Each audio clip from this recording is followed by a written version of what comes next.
In the first week of January 2025, the city of Philadelphia logged more than 1,000 separate visits to a short list of buildings repurposed for exactly one job that week: holding heat.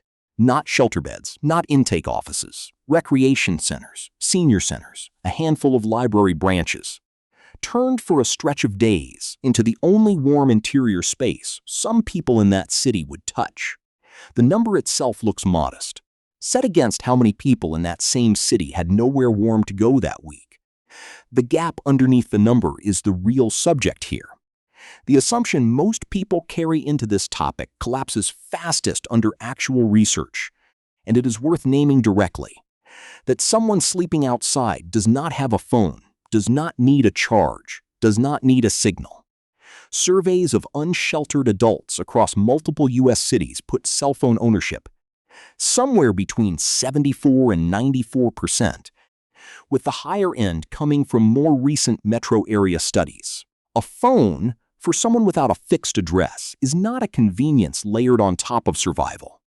It is frequently the only fixed point of contact a caseworker has, the only channel through which a callback on a job application can land, the only way a relative finds out someone is still alive. Losing the charge on that device for a day and a half can mean missing the one call that mattered more than anything else that week. The instinct most people reach for next is just as fragile. Find an outlet, find a signal, plug in, problem solved. Almost every real entry point into that system is built around hours that assume the person using it has somewhere else to be once it closes. A public library branch, open from 9 in the morning to 8 at night, is genuinely one of the most reliable resources in any American city.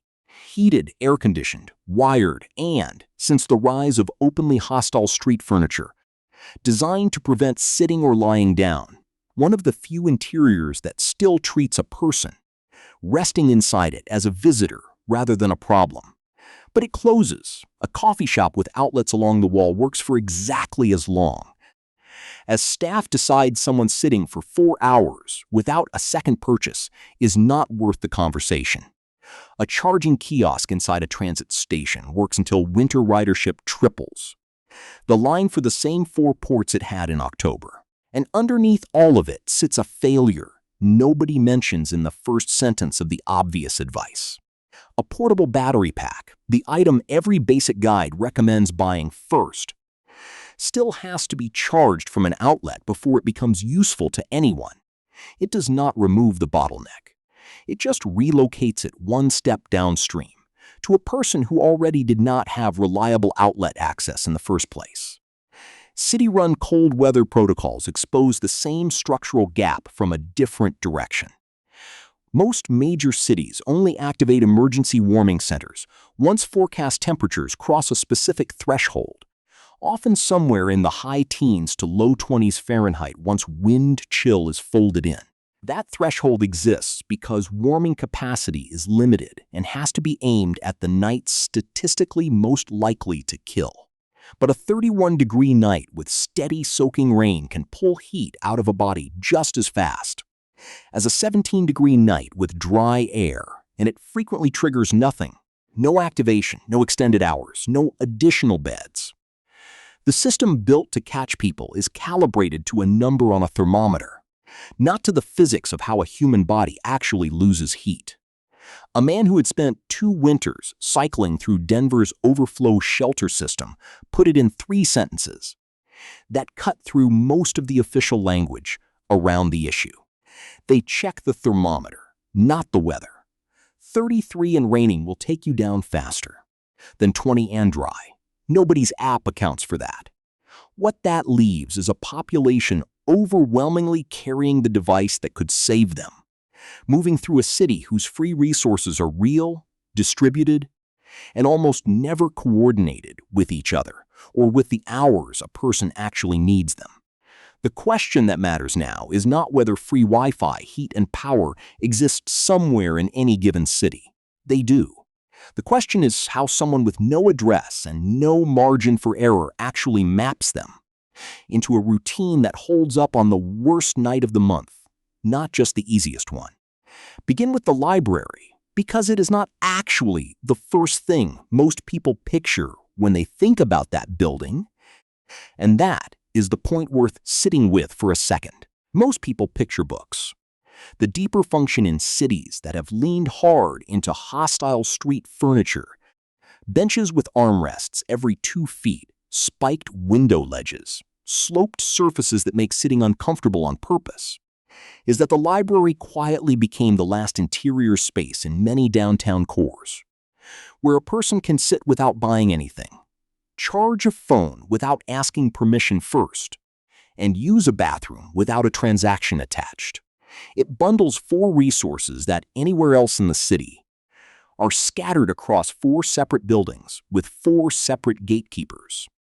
Chicago alone runs more than 270 Park District facilities, libraries, and senior centers as standing warming locations during normal operating hours, which sounds like abundance until you notice the phrase doing the real work. Normal operating hours, a 9 to 8 schedule, closed Sundays in many branches, closed entirely on holidays, is the most dependable resource in the system, and it still leaves roughly 2/3 of every 24-hour cycle uncovered. A man who spent 4 winters moving between Chicago's branch libraries during the coldest stretches described the rhythm of it without any bitterness in his voice. You learn the schedule like a bus route. 9 a.m., you're at the door before it opens. 8 p.m., you're already thinking about where 8:01 happens. What fills the hours a library cannot is a different kind of resource, and it runs on a currency most people misidentify entirely. The instinct is to think of a coffee shop or a fast food counter as free Wi-Fi with a side of guilt. It is not free, and the price is not really the coffee either. The actual currency is a small purchase functioning as a social contract, proof of an intention to be a customer, which buys hours of tolerance from staff who would otherwise ask someone to leave. That is a sharper and more useful fact than buy a coffee, because it explains why the exact same $5 purchase gets someone 4 hours of peace at one location and a tap on the shoulder after 40 minutes at another. The deciding factor is never the receipt. It is whether a manager at that specific location has decided that a person sitting quietly near an outlet is a problem worth solving. A woman who spent 2 years moving through fast food locations across Phoenix during the hottest and coldest stretches of the year put the logic plainly.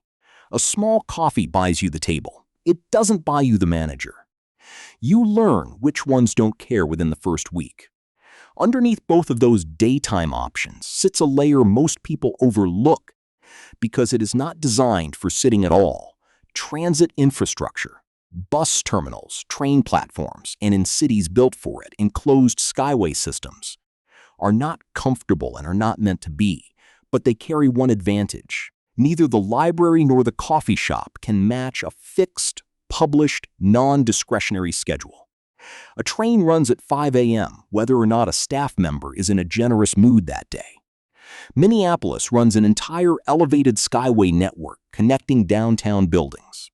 Heated, open during business hours, feeding directly into light rail stations that themselves stay heated and accessible far later into the evening than most public buildings nearby. It is not built for dwelling, and security presence there is heavier than in a library. But for someone tracking a daily route between resources, it functions as connective tissue, the corridor that gets a person from one warm building to the next without an unprotected outdoor stretch in between.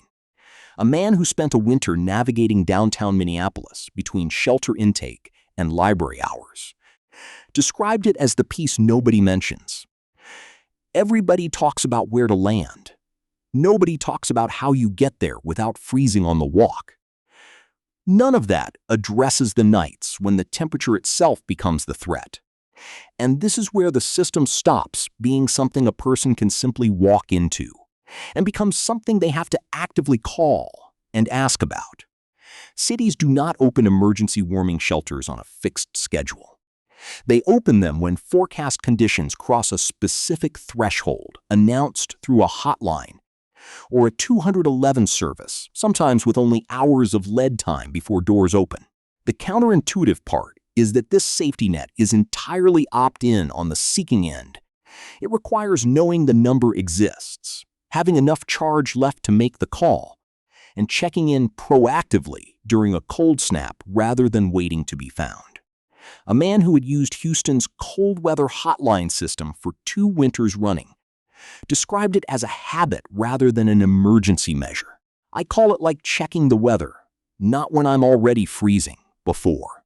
The last piece is the one cities and universities have started building specifically because everything above still leaves gaps purpose-built infrastructure designed around the fact that a person without an address cannot rely on anyone else's opening hours.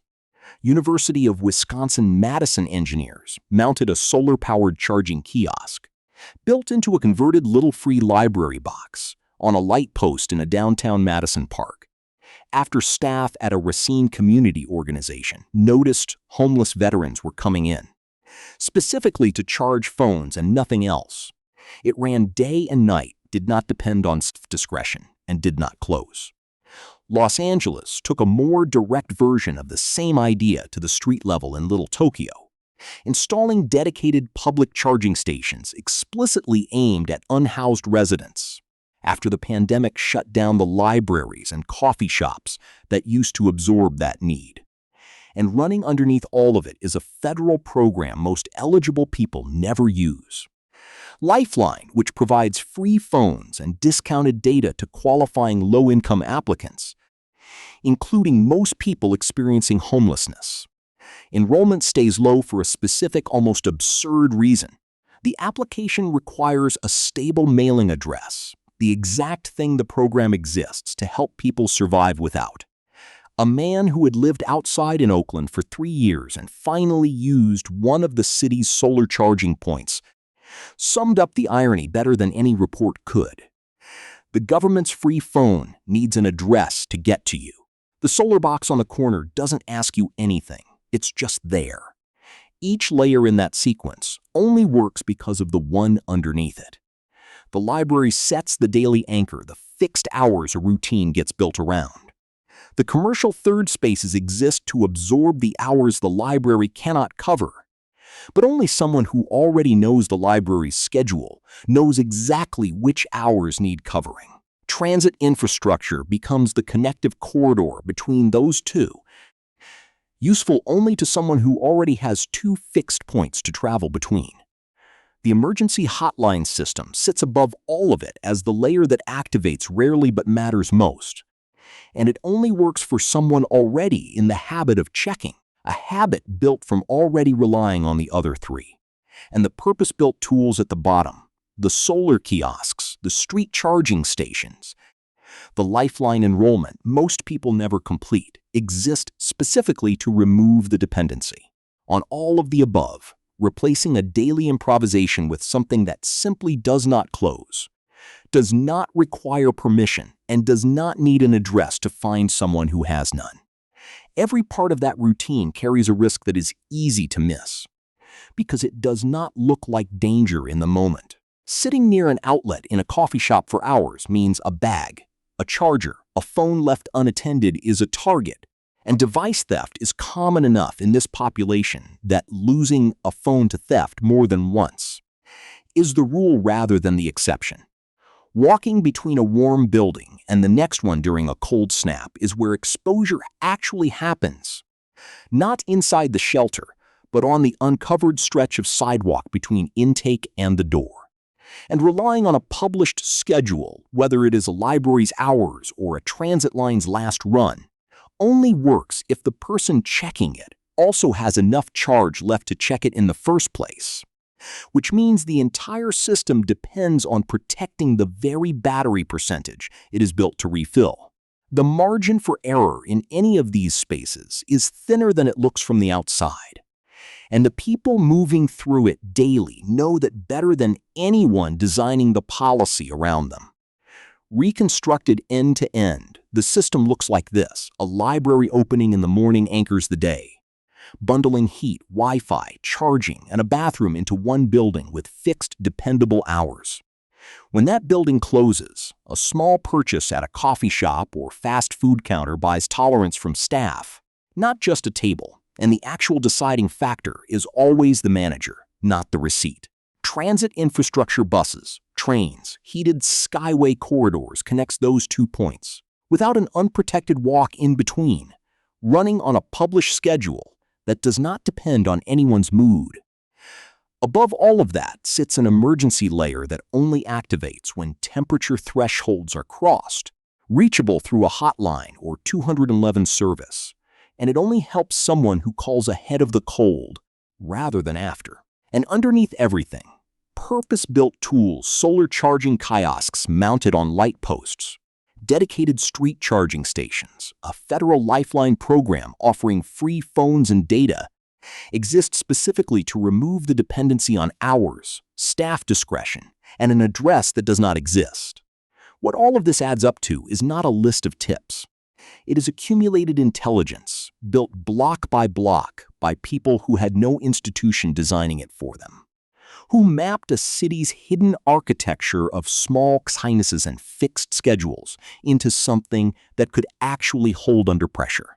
Every piece of it the library hour memorized like a bus route. The manager identified within a week.